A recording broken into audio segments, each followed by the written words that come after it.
Siapakah manajer anyar Tottenham Hotspur ini? Ange Postecoglou. Nama yang tidak pernah terdengar. Apakah Daniel Levy selaku petinggi klub tidak salah pilih? Nanti kita lihat. Sejarah sepertinya berulang. Saat penunjukan pertamanya di klub sebelum ini, pendukung klub merilis ejekan terhadap namanya yang tidak terkenal. Tahu apa balasannya? 5 trofi. Dan catatan yang setara dengan manajer-manajer terkenal dunia, persentase kemenangan 73,45%. Dia belajar dari salah satu legenda bola terbaik dunia, mulai sebagai apa tahu? Sebagai translator tim, penerjemah, persis seperti karir Jose Mourinho. Siapakah Ange Postecoglou? Dia merupakan warga negara Australia, akan menjadi manajer pertama asal Australia di Liga Inggris, dan sebelum ini juga di Skotlandia menangani Celtic. Tetapi dari namanya kita tahu dia keturunan Yunani. Dia dibawa oleh orang tuanya bermigrasi ke Australia saat usianya 5 tahun setelah ayahnya kehilangan semua bisnis di Yunani usai militer mengambil alih kekuasaan di negaranya pada tahun 1967. Berbicara soal tindakan ayahnya bermigrasi ke Australia, Ange Postecoglou mengatakan orang biasanya pindah ke negara lain untuk mencari kehidupan yang lebih baik.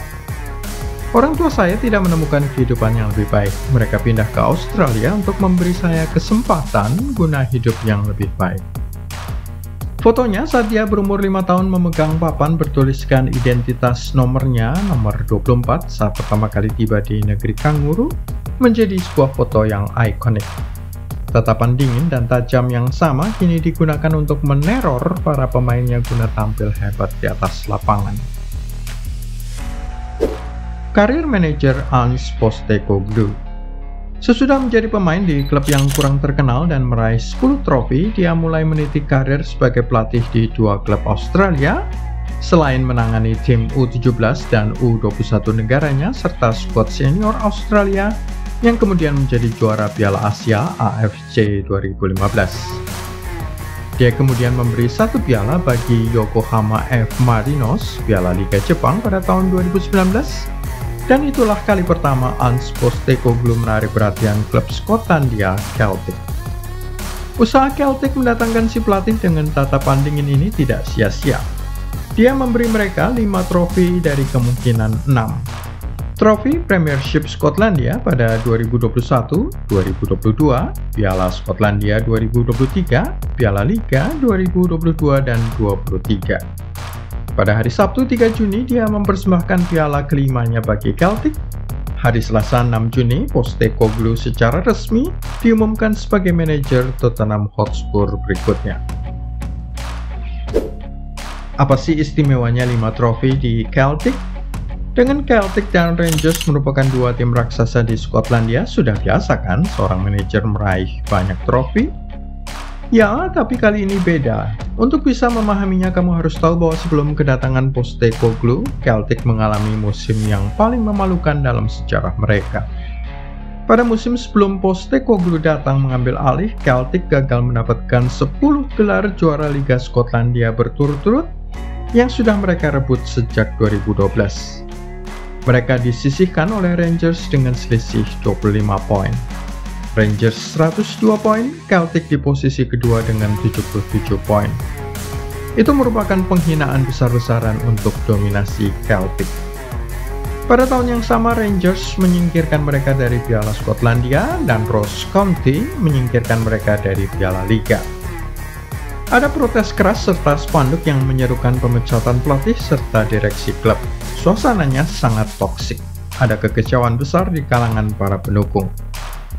Manajer Neil Lennon dipecat, Peter Lawwell, CEO lama mengisyaratkan niatnya untuk mengundurkan diri, dan dia digantikan oleh Dominic McKay yang hanya bertahan selama 2 bulan, dan kemudian melarikan diri dari klub dengan alasan yang tidak dapat dijelaskan. Untuk waktu yang lama, klub coba merayu Eddie Howe, figur pelatih yang kini memegang Newcastle United. Mereka dengan sabar menunggu persetujuan Eddie Howe menjadi manajer berikutnya, tetapi berbulan-bulan kemudian dia mengatakan maaf ya, nggak dulu, mendatangkan lebih banyak kemarahan dari fans Celtic. Usai pemecatan Neil Lennon, Celtic mengalami kekosongan posisi manajer tetap dengan Celtic 100 hari tanpa manajer dengan banyak figur pelatih menolak datang termasuk Eddie Howe. Apa yang bisa diharapkan dari kedatangan Postecoglou? Harry Kane, Son Heung-min, dan rekan-rekannya harus siap-siap disemprot oleh pelatih baru mereka. Beredar video saat dia menangani tim nasional Australia adegan kebobolan sebuah gol dari situasi bola mati yang seharusnya bisa dicegah. Dia memaki para pemainnya, mulutnya menyemprotkan kata-kata kotor, menunjukkan di mana mereka seharusnya berdiri dan memukul layar ketika adegan gol kebobolan itu terjadi. Terlihat bahwa sang pelatih Australia 57 tahun itu sangat demanding dan akan sangat menuntut para pemainnya untuk tampil sebaik mungkin. Kalau perlu mati di atas lapangan. Hal serupa diperkirakan akan terjadi di kamar ganti Spurs, terutama sekali para pemain belakang yang akan pertama-tama menderita. Christian Romero, Eric Dier, Davinson Sanchez, Emerson Royal, Clement Lenglet, Ben Davies adalah mereka yang diperkirakan akan merasakan cipratan ludah sang pelatih anyar itu. Di sisi lain, para pendukung boleh berharap akan datangnya era baru di mana Spurs mendapatkan trofi yang sudah lama sekali absen dari lemari piala mereka. Butuh waktu memang, tetapi setidaknya Postecoglou secara teratur memberi trofi bagi semua tim yang diasuhnya sebelum ini. Awal karir Postecoglou seperti Jose Mourinho. Jika kita mengamati awal karir Postecoglou, maka terlihat bahwa ia memiliki jejak karir seperti Jose Mourinho. Mourinho tiba di Barcelona pada musim panas 1996 bersama Bobby Robson, menjadi asistennya selama 4 tahun di Sporting Lisbon dan FC Porto. Untung saja Bobby Robson tidak bisa membaca atau mengerti bahasa Catalonia, namun Mourinho tahu cara membaca dan bercakap Catalonia. Dia menyempurnakan bahasa Spanyolnya yang jauh lebih mudah jika Anda berasal dari Setúbal, Portugal, daripada datang dari Sacriston, County Durham seperti Bobby Robson. Tidak puas dengan itu, Mourinho juga belajar Catalonia selain bahasa Inggris, Prancis, Italia, dan Portugis yang sudah dikuasainya. Presiden Barcelona pada waktu itu memanggilnya The Translator sepanjang waktunya di Camp Nou, sebuah nama yang melekat di media Katalan, bahkan jika itu menyesatkan dan sedikit meremehkan. Ange Postecoglou juga mengawali karirnya di South Melbourne sebagai kapten tim merangkap penerjemah saat mereka dilatih oleh legenda Ferenc Puskás. Sang legenda sepak bola asal Hungaria itu tidak bisa berbahasa Inggris, tetapi dia mahir berbahasa Yunani sebagai hasil dari karir bermainnya di Panathinaikos dan Athens. Jadilah Postecoglou mendapatkan ilmu dari tangan pertama soal cara bermain sepak bola secara benar. Apa taktik permainan Ange Postecoglou? Formasi favoritnya adalah 4-3-3 dengan kedua bek maju ke depan sebagai tenaga tambahan saat mereka menyerang, tetapi dua bek ini bukan berfungsi sebagai winger di pinggir lapangan yang menonton penyerang masuk, melainkan menusuk ke tengah guna membiarkan para penyerang tim justru bermain di sisi sayap.